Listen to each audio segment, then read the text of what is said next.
Hello and welcome to another episode of our podcast on the Expeditions format. And this time I'm joined with Arthur and Myzrael once more. Hello, hello. Hello. And we first of all want to talk about the recent changes. There was a hotfix to the game, basically it was called. And then we want to talk about the second pick. Myzrael called it the hardest pick in the whole draft, and go over some examples for that one. Let's talk about the changes first. We had one change which we didn't cover in the card review for the newest expansion. Let's start with that. It's the Young Witch. And if you notice here, I'm like on my other account because in the first one I'm already in the open play and we still want to get multiple runs in. So Young Witch is a 2-mana 1/1. Now, instead of a 2-mana 1/2, they basically reverted the nerf. What is your opinion on this change for Expeditions? So Young Witch, obviously we've seen before as a 2-mana 1/1 before she got buffed and then nerfed back to a 1/1 again. Before the buff, as a 2-mana 1/1, she was pretty strong still. Certainly very playable, and I didn't. I like playing her on turn 2. I didn't like to play against her on turn 2 because she gets some free attacks in with units. And then she got buffed to a 1/2, which made her better, and obviously back to a 1/1, she's worse. But I still think she's a fantastic unit. I think the biggest change, the one less toughness affects her now, is the arrival of Bandle City, in the sense that quite a lot of Bandle City things can actually do 1 point of damage. So I feel like the fact that she is more vulnerable to those pings and cards like Vile Feast, those are the things that really affect her, because as an elusive, there aren't too many one-attack elusives that will block and trade with her that isn't already 2-attack. So I don't feel like it will affect her combat ability too much, but it will be more. She'll be more vulnerable to ping spells. That's all. I almost fully agree. I only should probably point that one of the best elusive units in the game, Bandle Commando, right now hits Young Witch only once, and it's enough to go through next time. Young Witch was pretty good before in blocking Bandle Commandos, and now this ability is significantly worse. But I also still think that Young Witch is going to be very powerful in Expeditions still, because her main power is ability to give quick attack. She could have been easily 0/1 and also would be still powerful, because her ability to give quick attack is what makes her good. Yeah, and I agree, she's still playable. It's a little bit weird right now because they took Young Witch out of a lot of buckets. Usually the set bucket had Young Witch, etc. Now she's only in Lulu, in the Shen bucket, and in the Solomon's Yasuo bucket. So pretty weird ones. So she doesn't really appear that often anymore, but you can still build those disgusting elusive decks that just like kill you on turn 5, turn 4, turn 5 with tons of elusive damage. So not that big of a change. Arthur mentioned that there's a lot of pings. Just to clarify, there's no Pokestick, but we have other cards like the stupid goggle guy, as he called, the Yordle. This one lecturing Yordle, who throws around his poison darts, and these are also ping effects and Bandle. Okay. Group shot when it's when you don't have 4 creatures and things like that. So there's multiple different ones. Okay, and then the bigger change is of course to Poppy. She got nerfed twice in a row now. First from a 4/3 to a 3/3, and now to a 2/3. Of course, the change also affects her attack ability. Now she can't buff up that many units anymore immediately. Myzrael, she was your favorite champion. What do you think about her now? Yeah, as I was joking before recording, it's a buff to Poppy, since Yordle Smith now can give her quick attack. so she's significantly harder to block right now. But it's of course very important right now. Poppy is not gonna be slap pick for most of your runs. You're gonna need to build around Poppy for her to be good. I think she's still gonna be above average champion, but it's not gonna be tier 1. Definitely, it's still a Bandle City standard curve. Yordle Square on 1, Bandle Commando on 2, Hungry Alcat plus 2 drop on 3, and then Poppy on 4 is gonna be untouched, and Poppy gonna buff whole board. So it's still gonna be powerful and gonna be able to pull off 7 wins. But now Poppy is not a champion that you can shove into every deck, into decks like Demacia when there are a lot of 3/2s on 2 or 3/4s on 3, and these units are not gonna be buffed. The change between 4/3 and 3/3, I think, was less significant than the change between 3/3 and 2/3, because if you play Poppy on 4, most of the units that you want to play before are 3 attack or less. It's not very common to play on 3 mana 4 attack unit. And now if she's 2/3, she's not gonna buff all these 3 attack units. So this is gonna be very big change. Maybe someone can pull off something with Yordle Smith, as I said, because this is kind of half a joke, not a fully joke, because it's actually a powerful interaction. But I still think Poppy is significantly worse, but still above average in expeditions. Yep, I agree with that. When she was nerfed from a 4/3 to a 3/3, I thought that took her from being a top champion to still a pretty good champion. But now that she is a 2/3, effectively a 3/4 on attack, that does mean that she is just kind of average, or maybe slightly above average. It will mean that she will really have to work for those kind of mentor style effect, that archetype, because before she was able to buff 3/2s and 3/3s very easily, as Myzrael said, and now not being able to buff those. And we had discussed previously that we generally want 3/2s instead of 2/3s on turn 2, or I do anyway, when you're being aggressive, and usually with Poppy you do. The fact that she won't be able to buff those will make quite a big difference. Yeah, I'm just happy that Poppy doesn't buff Screeching Dragons anymore. Like, when for Poppy can 5 Screeching Dragons, that was obnoxious. It's still obnoxious with thousands of Screeching Dragons, but it's less terrible now with Poppy at least. I think she's a fairer champion now, and many of the decks that actually played her aren't really that affected by it. Especially in expeditions, you can definitely still run her a champion, not top tier anymore. Yeah, especially since Poppy's bucket mentors are still pretty good, especially Bandle Commando. You can show Bandle Commando now, because Bandle Commando is still a great card, and this card is gonna get buffed, and with Poppy, and this card is gonna generate Hungry Alcats, and Hungry Alcats also gonna get buffed by Poppy. So I think Poppy could still produce some results, because potentially being carried by Bandle City, but Bandle City decks with Poppy probably gonna need to look for better finishers like Yordles in Arms or something like that. Exactly. So I can't type anymore. To showcase the finisher Yordles in Arms, which we were talking about. Okay, then let's move on to another. Let's stay with the battle-related nerfs first and talk about the Explorer, a card that many people basically hated. I was of the opinion that it isn't even that strong in expeditions.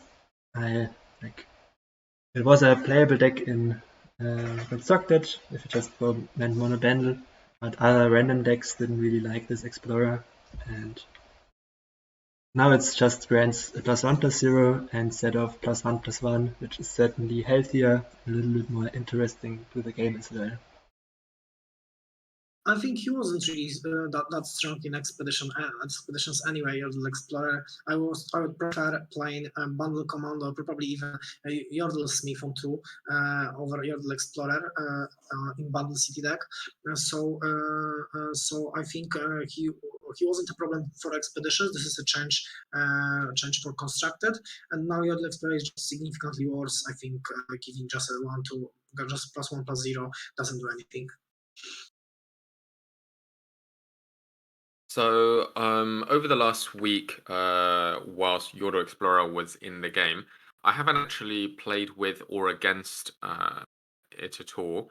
But from what preliminary stats we do have, maybe about 6 days worth of data at this point, he is actually looking to be the front runner from the entire set. So last time I said he was number 2, and number 1 went to the Silent Thousand Tail. Right now, after a couple more days of data, Yodel Explorer was number 1 with a win rate of 67%. So just to put it into context, that is comparable to Captain Arika and Ruined Dragon Guard from Demacia. So certainly a top tier card at that point. With this change, I do think this will impact it quite significantly. Giving 1 point less of toughness on every single Yordle effectively halves its effect, and that's quite significant. I still think it will be playable, but definitely won't be as dominant as it was at the beginning of the book. Okay, I agree. Definitely still need a lot of Yordles to make this work, otherwise it just feels bad. But I also think it will be playable. Okay, and then we had, was missing a change, at the Gangplank change. Gangplank now, instead of a 5/5, a 6/6, is now a 5/4 and a 6/5. Clearly also a change directed at constructed.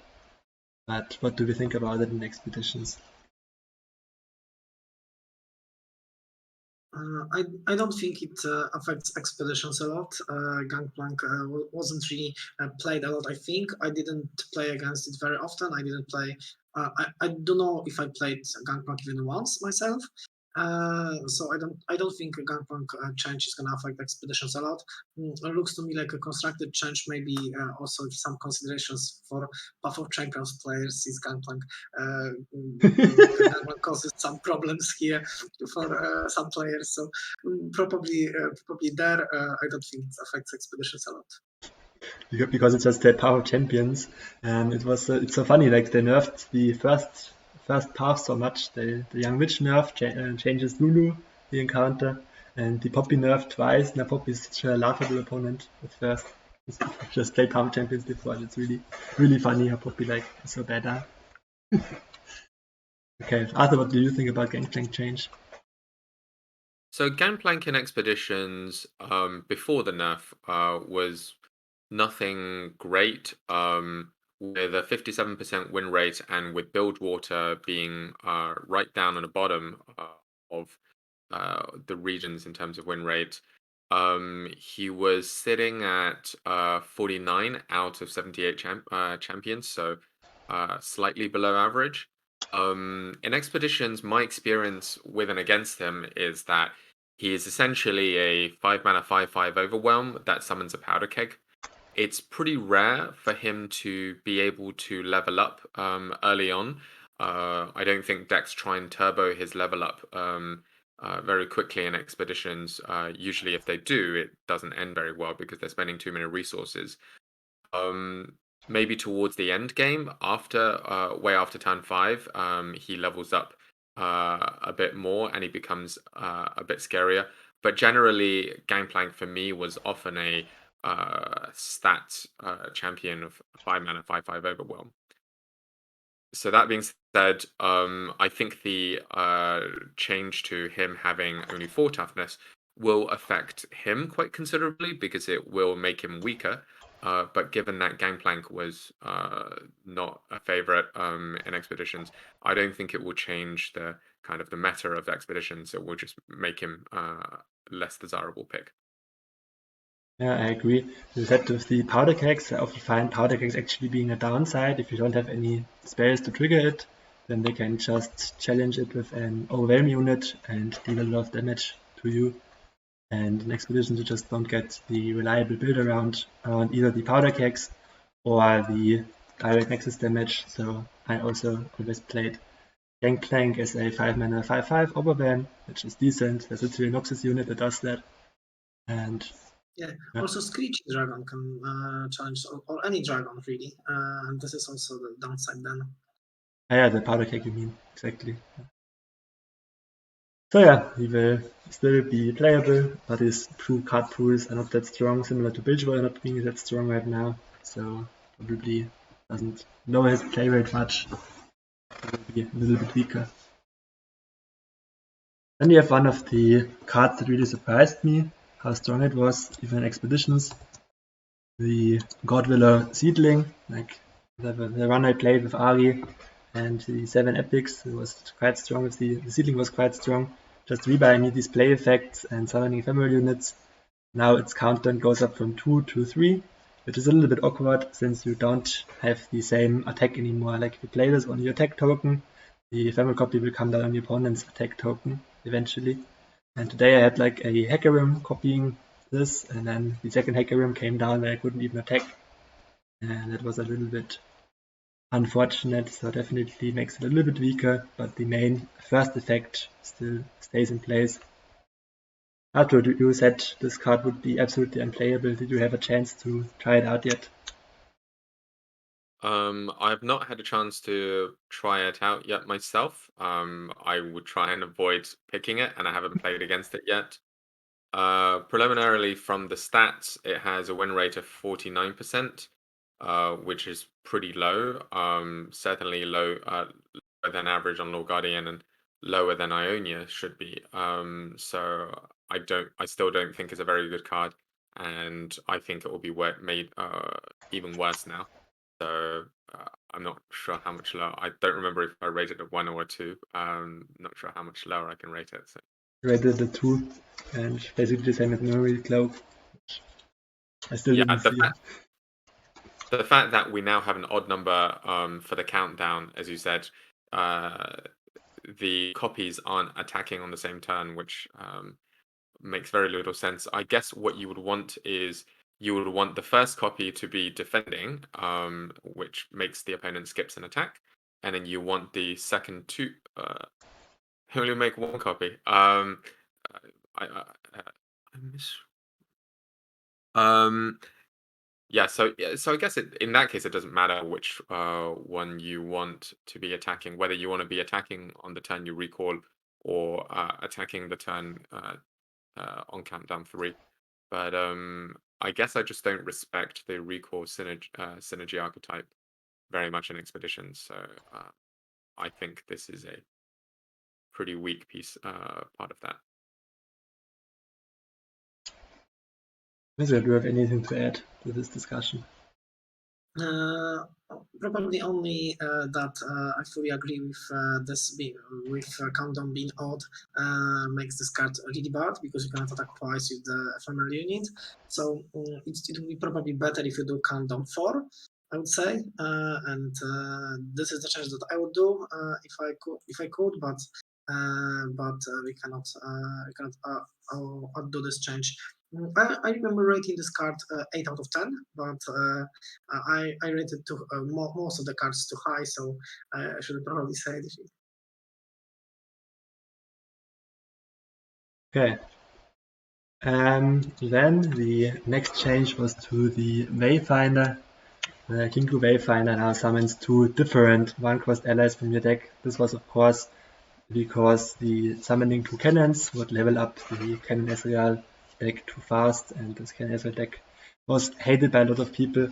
And in expeditions, I don't think this change will affect too much. Kinkou Wayfinder is only in one bucket, the Z bucket, so it doesn't even show up that often. It isn't really a card I like playing a lot because you have to double build around it. First have to be mono Ionia, and second you have to draft a lot of 1-cost allies, which is sometimes hard to pull off. It doesn't really change that much, you have to draft different 1-cost allies since you will have multiple different ones already usually. But it still will be a little bit worse, but not that much worse.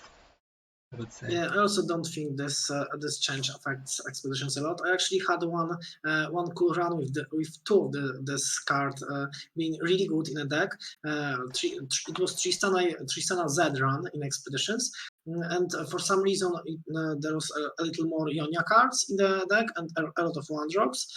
And if this card was pulling like Yordle Squire Navori Blade Scout or something like that, it was pretty okay in play, and it helped me bring this deck to 7 wins. But I don't think this change expeditions this change affects expeditions a lot.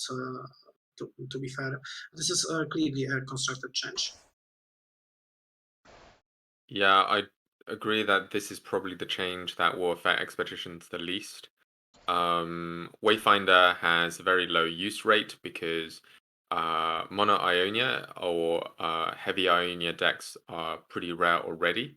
And you have to play with lots of 1-drops, which is not very common except in the Professor Von Trapp archetype. So yeah, and it wasn't very common that you're looking for 2 1-cost drops that were the same before. So the fact that they now have to be different makes very little difference. Yeah, Von Yip went a bit sound of music there. Yeah. So those were all of the changes, and I didn't miss any, did I? Like, those were the 5. Yep, as far as I know. And I want to quickly talk about the hotfixes. It was a little bit surprising to me that they would now randomly hotfix the game, that they never did that before. And at first I was not happy about it because I felt like this didn't really address the core issue that Constructed had, which I don't want to elaborate here further because I actually changed my opinion just from playing today in the morning a little bit. And I feel like the changes are actually good now, and it's a little bit weird that they hotfix stuff now. Yeah, we would have the next balance patch in like 3 weeks, so it probably was really bad. It was above 15% play rate in Constructed, so they had decided to hotfix this. And the question that would arise to me would be how much or how bad does it have to be in expeditions that they would ever hotfix expeditions. We had one case with the token attacks Azir bucket where they actually quote unquote hotfixed it because it was super broken at like an 80% win rate. But yeah, what are your opinions on this just general hotfix idea? Let's start with Myzrael this time. I think it's a good sign that Riot is doing more hotfixes and more changes to the game. This is a good sign because this shows that they are interested in meta. They always check in. They're always in this and trying to see what happens. Also, I think this hotfix might be dictated by one other thing. We are going to have Christmas holidays in no time, and I'm gonna say about example from Hearthstone. Last year, we have atrocious, really bad meta for Christmas because they didn't do correct preemptive changes right before Christmas, and one deck that was very highly took over and was the best in the game, and meta was the worst in years in Hearthstone last Christmas. So it's good that Riot did a preemptive strike here and didn't risk having another bad meta. But because from what you told me before that Kinkou can summon 2 cannons and a lot of people hate cannon playing against cannon, it could be really bad experience for many players, and this could cause many people to stop playing the game. So I think this is a good sign that Riot takes care of us, actually. Maybe not us, constructed players. This is what I should say. Yeah, it definitely felt weird because half of the people were annoyed by the combo deck, the other half of the people were annoyed by the Explorer mid-range deck, just forcing you to basically play bug swatting for half an hour, just killing all of the engine units. And people always will complain. Yes, always exactly. will find a way to complain. So yeah. Don't really know. People were over exaggerating. There were like clear counters to this deck Like the Stunning Suppressor, for example, has that. This guy was like very cool card to finally see playing constructed. But yeah, really an expedition podcast. We don't really need to talk about the constructed effects of this change. Let's rather move on to Arthur, what do you think about the hotfix? Since I don't play constructed, I don't have too much of an opinion of whether they are right for the meta or not. But I will say that I recognize it's a hard job for Riot, because they're obviously trying to balance between those of us who play a lot, the enfranchised players, and those will be the ones on Reddit complaining about a stale meta, to the other more casual or less frequent players who only play every so often, will be confused about why their cards and decks have been changed and maybe less viable. So I know it's a hard balance to be struck. From the reception that I'm seeing on Reddit, it seems like the more competitive players generally welcome this as a good change, and they want to see these balances more. And I guess I'm a fairly frequent player of expeditions, so I don't mind seeing more of these balances. But it is well worth remembering that there are going to be players who will also be put off by their cards constantly changing when they're not used to it. So yeah, I find this very interesting over in Magic the Gathering, where they also included and introduced a constantly changing format, and actually people don't really like it because they always have to relearn the cards. And like from my perception, at least some people said I wouldn't care about it. Some people, of course, said it's nice, but the majority, because it also affects another format, but it's like would lead a little bit too far. But just a lot of people also said I don't really have the time or want to put the time in to relearn the format each 2 weeks. And I found it very interesting comparing it to the lore. That definitely there are some people, like you said, Arthur, who enjoy playing the same deck for half a year and not having to relearn stuff constantly. Okay, let's move on to our second subject of the day. Myzrael introduced this one because he's of the opinion that the second pick of an expedition run is actually the hardest. Why do you think that, Myzrael? Yes, so let's start with I think every pick past a second pick is significantly easier than the first and second because it affects your run less. Because when you pick champions, it dictates a tempo. It dictates a way, a role that your draft is going to get. And then in a first pick, there is no the decision about synergy between a first and second pick, because with first pick, you just pick the most, the highest power from the pick almost always. Sometimes you can factor like your preference, sometimes your experience with some champions, but sometimes other cards, but most likely just pick based on power. But in a second pick, you have to factor a lot more things than that. You have to factor synergies and anti-synergies between champions. You don't want to end up with also regions that doesn't fit each other a lot. So this makes a second pick harder because you have much more considerations consideration about what to do, what to consider, and also I found out that a lot of posts on our Discord are about second pick.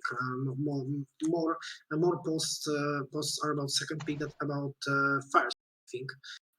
From what I saw, and also from my own gameplay, I think a second pick is the one that I think the longest time, that takes me more time than any other.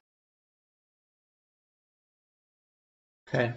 Yeah, I'm of the opinion that you can basically pair most champions together and do something interesting with them. Of course, I'm more of a person who plays expeditions for fun and doesn't really of course care about winning. I don't want to just draft completely trash decks, but I like to explore different strategies that are not like the intended ones. For example, Nautilus Jinx is very fun, and this is why if you go for the most win rate play, you would often have just to pick Demacia, for example, and then another Demacia to just guarantee your Fusion Dragons show up.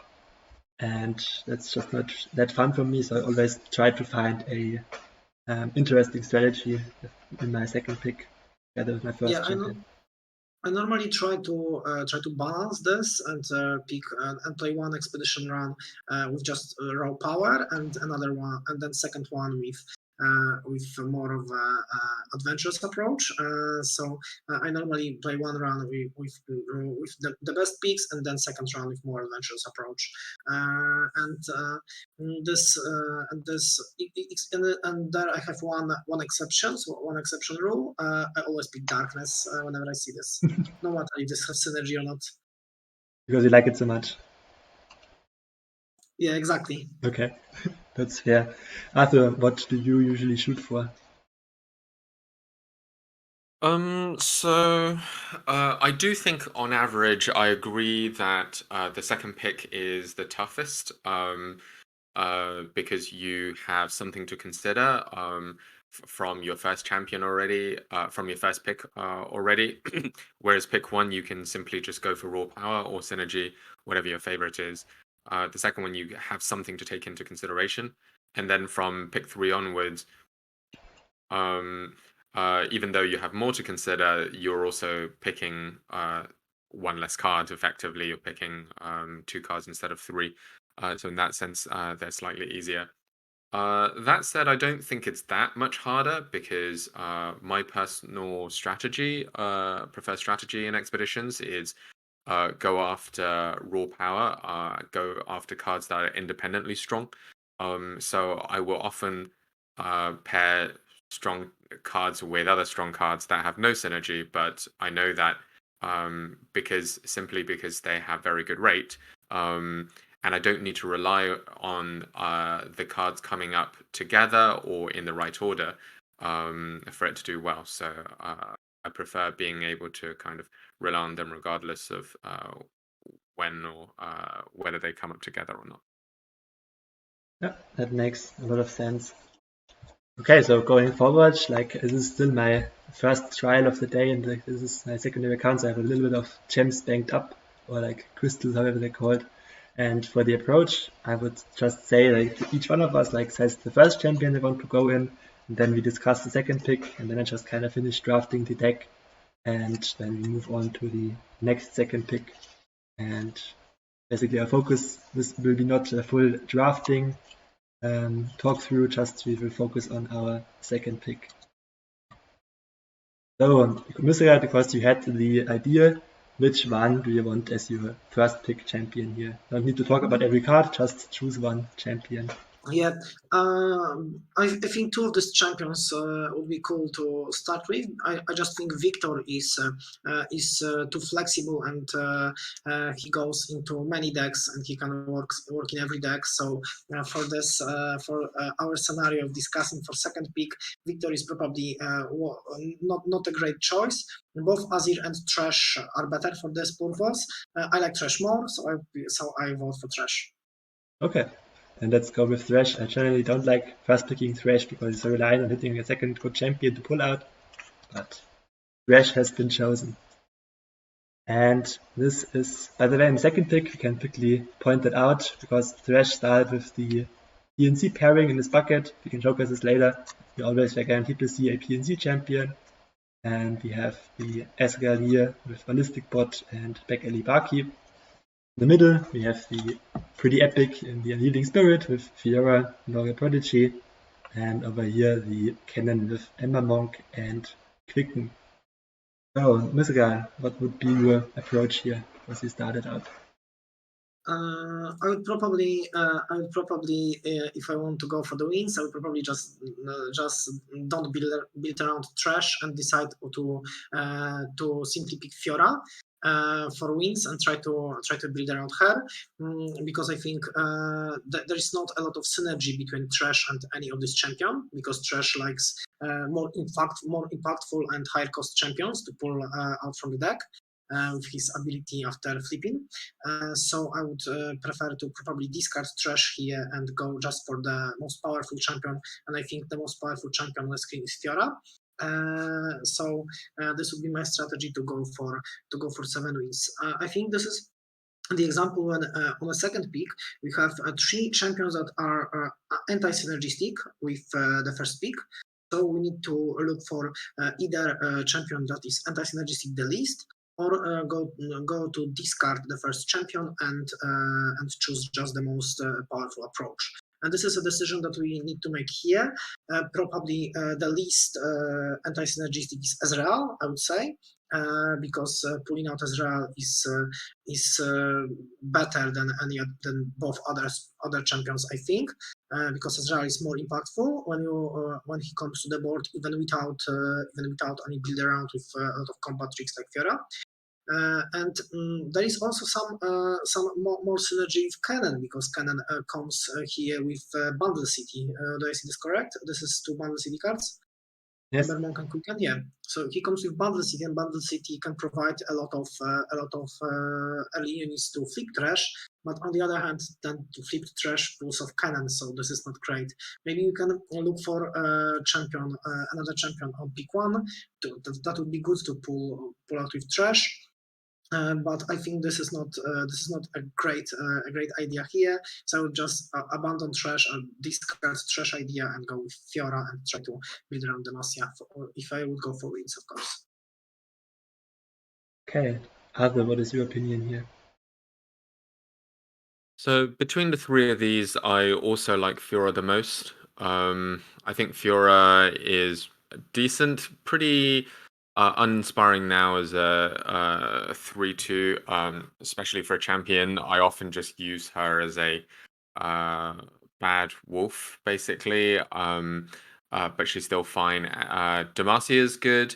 I like Laurent Protege as a creature as well, and the Unyielding Spirit is very all-in, but sometimes if they can't deal with it, you can win off the back of it.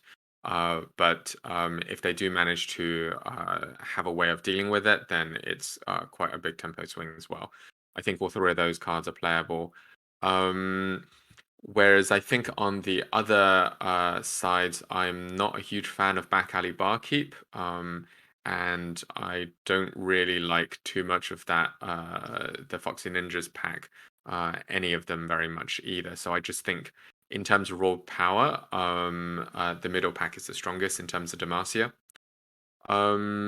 This is said without any kind of consideration to the first pick, really, which is why, as I said, my preferred strategy is not to look into my deck too much, except for maybe curve considerations. But the second pick is a bit too early for curve considerations, or in terms of what I need.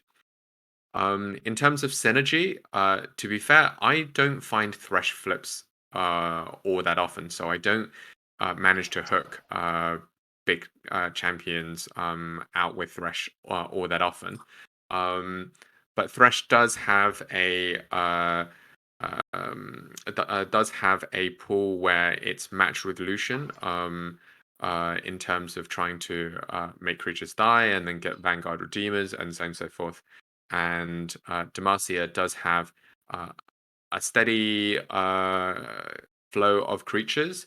Maybe not small creatures, maybe not as small as Bandle City, but they have a lot of followers relative to spells, I think. So it should be quite reliable to get creatures maybe like Silverwing Vanguard for Thresh to kill. But effectively, I'm choosing the middle pack without too much consideration of Thresh there. Something else considering is that there's kind of different strategies about how much importance you put on your champions relative to champions relative to followers, and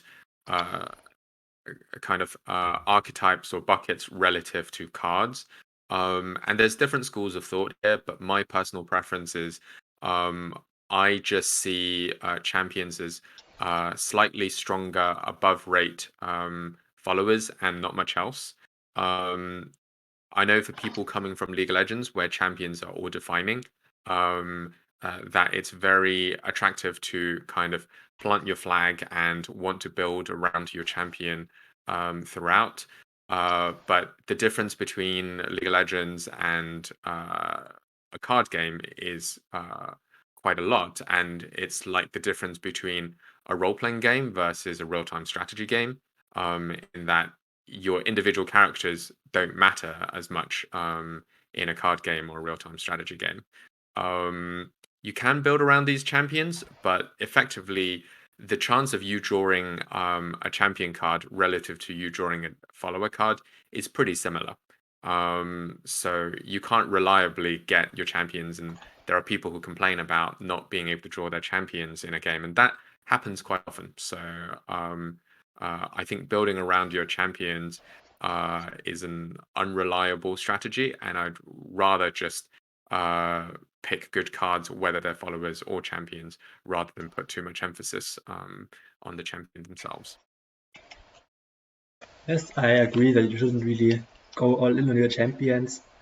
And what I most of the time do is look at the buckets. As we said before, we started with the Death Door Thresh, basically pairing up with Myzrael normally, but I don't really like this pairing that much because it's just run out of, like, you can 1-for-1 your opponent pretty easily with these Mystic Shots and with removal spells, but it's pretty hard to actually close out the game. Because you just run into Targon, for example, or even the Master with Dragons, just generating infinite value, or even Bandle City, and then you just like went 1-for-1 a bunch. On the other hand, I don't really like Fiora, like as in general, it's just this like a bad card now, I would say. Definitely the worst Demacia champion, and definitely also bad to be pulled out of Thresh because you don't get the challenge anymore, and she will just get like blocked. But the power level of the other two cards would also push me into this one. I'm actually a fan of Back Alley Barkeep. I think it's decent as a value engine later on in these kind of Death's Door control decks, but I wouldn't go as far as to pass on a Lauren Prodigy here and a Unyielding Spirit. Much as I'm like bored of drafting the Master again, this would probably be a middle pick as well for me. Does anyone have to add anything to this middle pack? Otherwise we would just like... I'm only gonna also point out that Lauren Protege is very good, and I really like the card. Maybe even the best card on the screen here. So yes, really good. Really good, exactly. So let's just click through this draft a little bit. Ooh, like pick a Screeching Dragon, see a Screeching Dragon, other way around. Demacia and Vengeance and I don't know, Demacia and not Demacia and Epic. One Suppress is bad. Pick always pretty epics. No, I didn't pick the pretty epic. And another one. Oh, look out. Best card in the game. Skip this one. And another Screeching Dragon. And early game. Another Screeching Dragon. And early game. And we would trade out this one. Well, doesn't really matter. And in the end, we would have just drafted around Demacia here. We had some random Shadow Ice creatures and a bunch of Screeching Dragons, and this would just be a normal Demacia run with like one Unyielding Spirit and a rally effect and just a normal boring Demacia pretty curve. Good. 7 wins material. Yeah, but sadly we only get 0 wins on this one. Because we want to move on to our next second pick discussion. This time Arthur gets to choose the first champion here.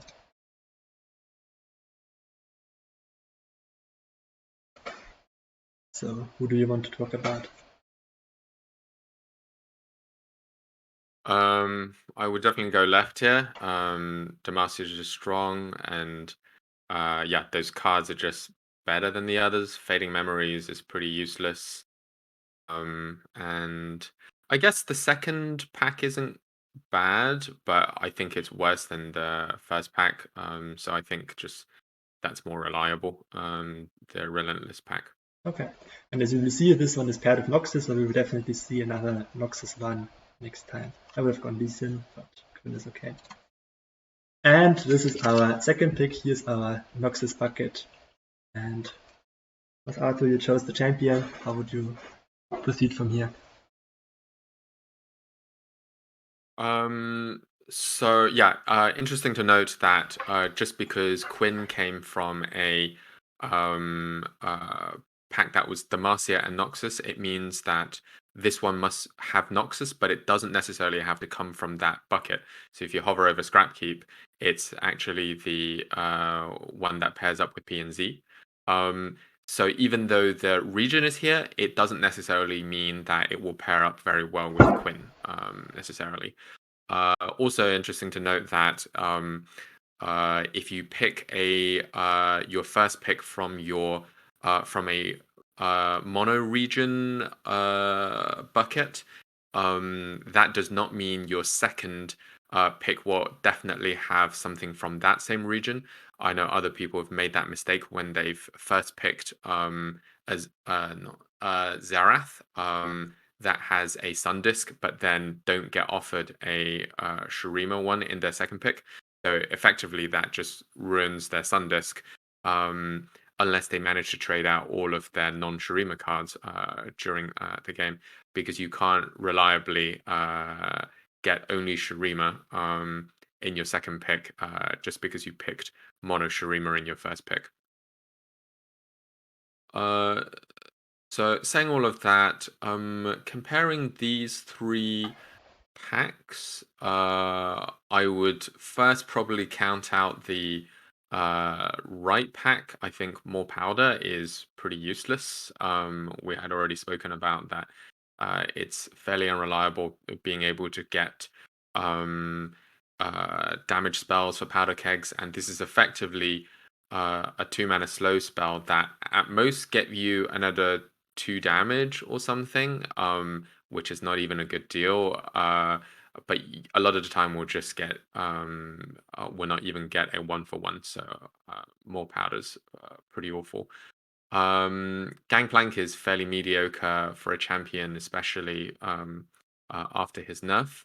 And then Monkey Idol is nothing special either. It's pretty annoying to deal with, but ultimately it's just kind of a roadblock, because I think that Keg's archetype is not very strong, so I would just disregard the Gangplank. Between the other two, I think I have a slight preference for the left pack. Draven, I think, despite his nerf, is still pretty decent. And having those axes to pair up with to Demacian solid creatures could be helpful. The Grave Physician is nothing special. I think you are essentially this came in with the Scion archetype, but a 2-mana 2/2 that doesn't actually get you real card advantage is nothing impressive. It's a bit below par. What it can get you is obviously try and trade your worst card for a unit, but you have no certainty of how much that unit costs. So sometimes you're usually wanting to discard half cards like the axes, or maybe something with discard synergy for another unit. But you don't know whether you're going to be kind of drawing into cheap units at the end game, or maybe expensive units at the early game, so you don't really have any control over that. So I think Grave Physician is only okay. Sharpen Resolve is just fairly general purpose. It's pretty decent. It's pretty much on par for what you would expect out of a 3-mana burst spell. So I think all three of those cards are fairly solid. Whereas for the middle pack, I do still like Anivia. I think Anivia is still pretty strong in the late game, and in a mid game, it's something that they have to deal with, even though it's a little bit easier to deal with as a 0/1 now, especially with the Bandle City pings, as I mentioned. Caught in the Cold, the second card in the pack, is okay. The fact that it's slow reduces its effectiveness quite a bit, but it is a somewhat unreliable removal spell in that it still requires your creature to be able to take it down, and then for them not to have any combat tricks to get around the Caught in the Cold. So I think it's decent, if a bit unreliable. And Lonely Poro, unfortunately, is just not a great card. It's just too inconsequential. It's effectively kind of a 2-mana 2/2 effectively, which, as we spoke about in the Grave Physician, is nothing great. So I think between the three of those, again, I'm going on raw power independently, and I think the left pack is the strongest. So that's what I would pick. Yeah. I will jump in the middle here, then Myzrael can follow up. Yeah. And I would start also with discarding the Gangplank idea. Gangplank is significantly worse than two other champions, and of course, bucket as a whole is also significantly worse than two other buckets. As Arthur explained, why the cards are not great, and I fully agree with that. On the to the other side, we have I think we have two champions like Draven is I think a little bit better than Anivia from my experience in expeditions. And also Draven have a little more synergy with Quinn because I like to combine Demacia and Noxus. They pair pretty well together, and Freljord can show you a lot of late game stuff that you are not that you don't fully want as a Demacia deck. You can try to go with Demacia on a little slower side, but then you are very vulnerable to aggressive Bandle City or Ionia strategy. So I'm not gonna recommend that. Anivia is a little anti-synergistic because she prefers she pushes us a little bit into the late game style, and Draven is more into this mid-range initiative focused stuff, and this is what generally Quinn players wants to do. I also think the pack as a whole on the left side is better. Because Lonely Poro is a very bad card. I also don't like Caught in the Cold. It's too situational. And I read a little higher Grave Physician, especially with Draven, because we can discard the spinning access to get a real card, and this can happen. This can happen pretty often. So I also like a left pack here. But I think this is not a far away to pick Anivia also. Anivia is also pretty good. We can try to play Anivia here as a late game finisher or mid-range deck with some good combat tricks that Freljord can provide us, especially throw shot. Yeah, that's actually the point why I personally would go middle, despite probably left being the stronger bucket, quote unquote, because this is like very aggressive. And actually, if I want to draft around Quinn, which I would do because like Draven build around is not really a thing, and Anivia build around is like a little bit too slow from my experience. If I draft around Quinn, I want to have abilities to save my Quinn to protect her, and this Ancient Evil bucket would come with a lot of frost bites and basically also the troll chance, as Myzrael mentioned, and even Caught in the Cold is a very strong effect with the Graven Companion, for example, or the Quinn, just allowing you to scout attack a unit with the vulnerable, and if they have a way to make it survive, a barrier for example, then you can just like normal attack it again. And I really like Freljord Demacia as a combination for mid-range decks, even like more than Noxus Demacia personally, even though most people will probably have more success win rate wise with Demacia Noxus. But I would go for the Frostbites here. I also think Anivia is one of the strongest champions right now, or in general in the late game. So I really like drafting her over Draven, but it's just a personal preference. Well, most people would also recommend going for the left side here. Okay, so let's throw this together. Of course, no discard synergy. Let's pick up another rally, and so Suppressor, another rally, and I don't know, survival skills, and random curve fillers, and Naked Researcher, Screeching Dragon, Remembrance, Sergeant, curve fillers, early game, mid game, early game, and we would have a chance to trade out the bookie for a combat trick.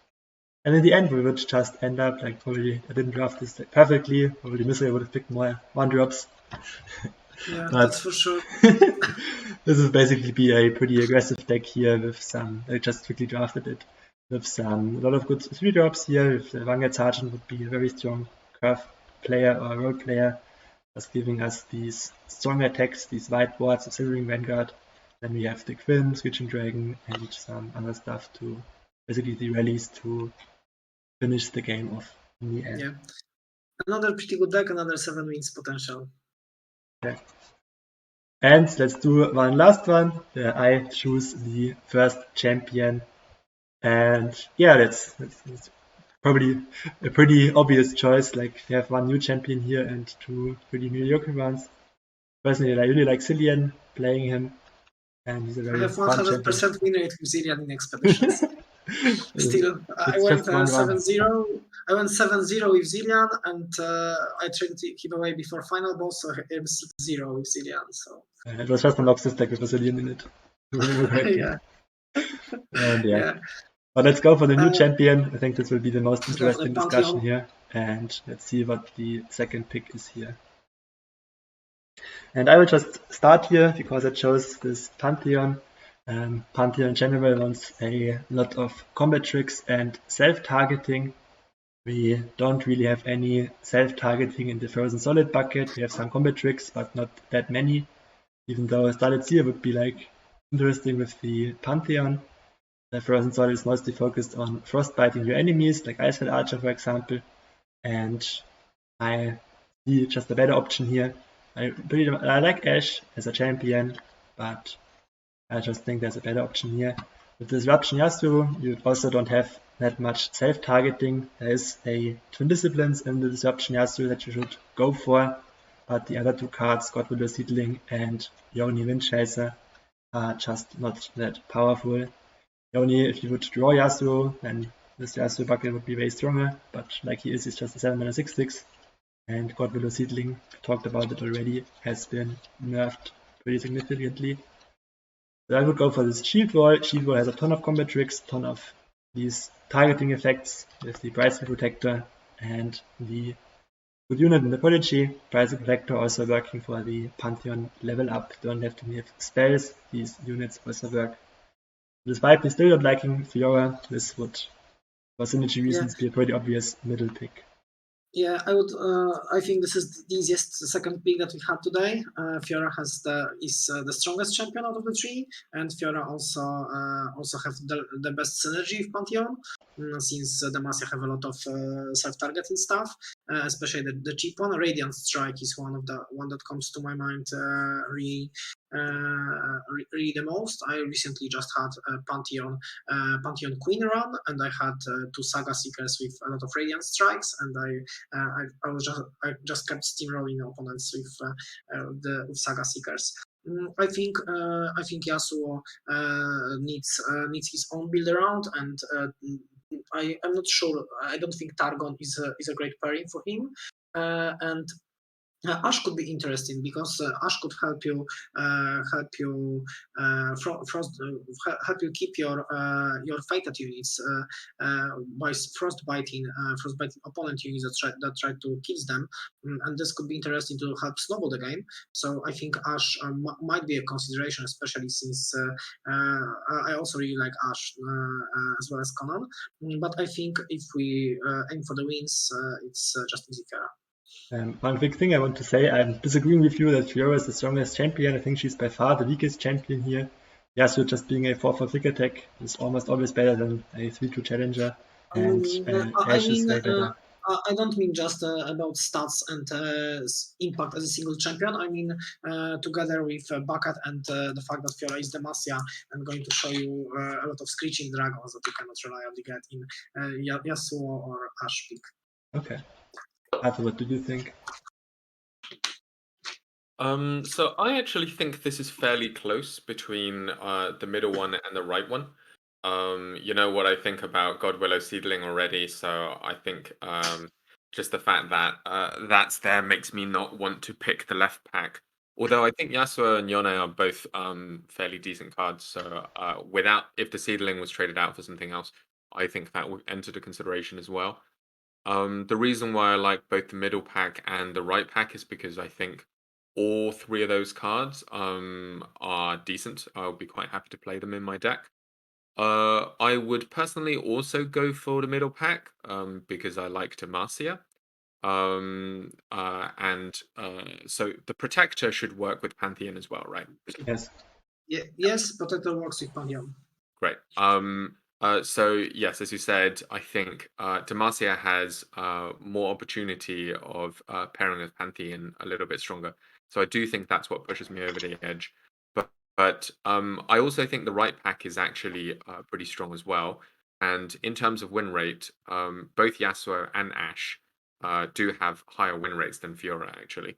And I haven't compared the win rates of the other cards as well, but I think they're all fairly strong as well. So here is one scenario where it could actually be that the first pick is affecting my second pick to make the Fiora pick. But I feel like if there was a different first pick, it's possible that I would consider taking the right pack as well.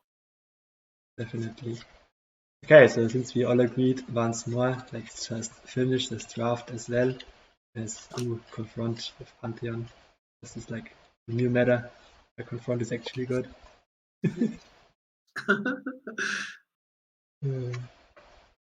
Screeching Dragon, see a Screeching Dragon, pick a Screeching Dragon. Oh, pretty epic. Easy strategy. Saga Seeker, always. Yes, Saga Seeker is so strong. Yeah, it's a broken card.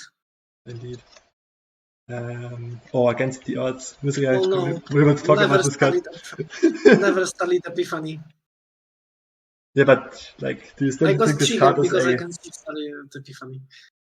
But do you still like this card, or like we both gave it a 1 out of 10? I want to give you a chance to remedy yourself. I said that this is the hardest card to evaluate, actually. And after trying, I played this card once in a run, and I think it's terrible. Yeah. Okay.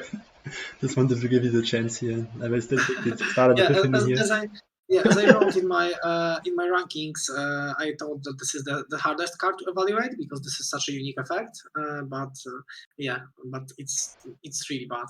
What about Stonebreaker? Isn't this a good card in our deck? One of the barriers we have and the Zenith Blade. No, I'm just trolling. Never picked this card. Dragon's Peak. We could have had so many epics right now. Yeah, we shouldn't probably pick it ever. Yeah. Why not Middle? Middle was really pretty cool. It was a Screeching Dragon. We always pick Screeching Dragons. Okay. Isn't this the golden rule? Oh, Saga Seeker. Yeah, Saga Seeker again. Even though there is Hush, but Saga Seeker. Yeah, Hush is good. And yes, this last pick would probably know. Yeah. Doesn't really matter. And yeah, we would once again end up with a decent Demacia deck in the end with some self-targeting. Double Saga Seeker is really nice. And a bunch of 3-drops. I'm glad that everybody think I draft will go 7 wins according to Myzrael. That's probably just because I picked the right region, Demacia. Yeah, every time we have like 3 Screeching Dragons, so there's 7 wins potential. Yeah, because I look at the bucket names and I think I had never had Demacia run. I didn't have at least 2 Screeching Dragons. At least recently. Okay, so that will be the end of this podcast. Thank you so much for watching, and thank you, Arthur and Myzrael, for joining again. I hope you have learned something for your own drafts, for your own second picks, and have enjoyed this episode. Yeah, thank you for having me, Conan. Viewers, there is a great Discord that Conan is going to link below the video. We talk about expeditions to help players that want to get into the expeditions, so it's a good idea to join. Yep, thanks for having me join the Discord. Okay, see you.